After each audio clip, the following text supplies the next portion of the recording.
Et nous voilà arrivés à ma dernière vidéo sur ce résumé de Candide de Voltaire. Bravo si vous êtes arrivés avec moi jusque-là, parce que cette lecture quand même, elle est assez ennuyeuse, hein. Alors, il y a quand même une chose que je dois ajouter dans cette dernière vidéo, c'est que, bon, si la lecture est ennuyeuse, quand même, la réflexion que Voltaire mène sur le malheur, sur le bonheur, et qui couvre toute l'œuvre, celle-là, elle est finalement assez intéressante, assez profonde.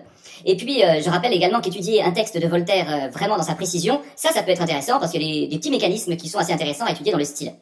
Et donc, dans cette quatrième vidéo, j'en arrive au chapitre 24.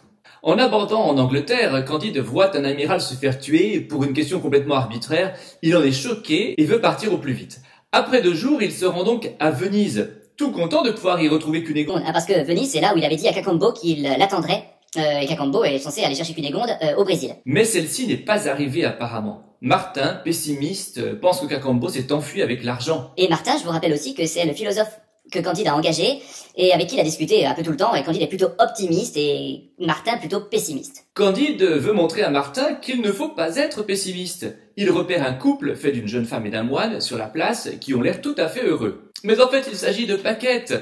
Paquette, c'est la servante avec qui Pangloss avait fricoté et qui lui avait refilé la syphilis. En fait, Paquette se prostitue. Si elle avait l'air heureuse, ce n'est que pour gagner un peu plus d'argent. Quant au moine, il est parfaitement malheureux d'être moine. Et voilà, Candide reconnaît que Martin avait raison et il leur donne quand même à chacun un peu d'argent. Martin assure d'ailleurs que cet argent ne fera pas leur bonheur, hein. Ils conviennent d'aller voir le seigneur maintenant Pococurante, qui est fort riche et qui possède un beau palais, pour lui demander s'il est heureux.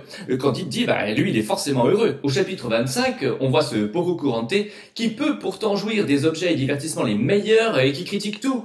Avec Candide, il parle surtout des livres de sa bibliothèque. Il les passe en revue et semble tous ennuyeux. Il est dégoûté de tout et n'est donc pas heureux non plus. Le chapitre 26 poursuit cette réflexion, tout en approchant Candide des retrouvailles avec Cunégonde. Dans une auberge, il mange à côté de 6 rois. Tous ont été, à un moment ou à un autre, et malgré des vies très différentes, détrônés. Tombés de haut, ils sont aussi malheureux. Candide leur donne de l'argent, ce qui fait arriver des tonnes d'autres rois fake dans l'auberge, évidemment. Dans le même temps, Candide retrouve Cacambo, qui est le serviteur d'un de ses rois. Cunégonde se trouve à Constantinople. Ils y vont. Sur le chemin, Cacambo raconte à Candide leur périple, durant lequel ils ont aussi tout perdu, tout ce que Candide avait donné du reste de l'Eldorado, hein, les diamants, tout ça. Cunégonde est maintenant esclave dans la maison d'un ancien souverain qui n'a plus d'argent non plus, et elle est devenue horriblement laide. Cela ne fait rien selon Candide, enfin il l'a pas encore vu quand même, hein. Durant le trajet, il rachète aussi Cacambo et retrouve Pangloss et le frère de Cunégonde, qui ne sont pas morts.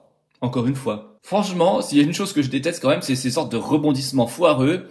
Pangloss, ça fait quand même, je crois, la 2e ou 3e fois qu'il est mort et qu'il n'est pas mort. Et puis le frère de Cunégonde, Candide l'a tué et finalement il l'a pas tué. En fait, Voltaire sait très bien qu'ils sont foireux, il le fait exprès. Bon, c'est juste que c'est pas forcément intéressant. Ils ont pu chacun échapper à la mort et se sont retrouvés galériens à ramer parce qu'ils sont accusés de divers méfaits. Le premier parce qu'il s'est retrouvé tout nu avec un jeune homme au bain, par hasard. Et le deuxième parce qu'il est dans une mosquée approché d'un peu trop près une femme. Malgré son sort, Pangloss ne revient pas du tout sur l'optimisme, parce que, dit-il, il n'a pas envie de se dédire. Candide les rachète également. Puis, une fois arrivé à Constantinople, il rachète aussi la vieille et Cunégonde, qui est en fait devenue un laideron complet. Après une marque de recul, Candide se reprend. Il achète une petite métairie des environs et toute la compagnie s'y installe. Cunégonde veut encore à tout prix se marier avec Candide, qu'il a promis. Lui, il n'en a plus très envie. Elle est vraiment trop moche en fait, hein. Mais comme le baron l'ennuie encore avec la noblesse de sa sœur, il veut lui donner tort. Il s'en débarrasse donc en le rendant aux galères. Allez, oust. Le pauvre Candide se fait ensuite bien arnaquer. Il perd son argent petit à petit et il ne lui reste plus que sa métairie. Sa femme devenant de plus en plus laide et elle devient aussi de plus en plus désagréable. Tout le monde s'ennuie. Paquette et le moine Giroflée les rejoignent.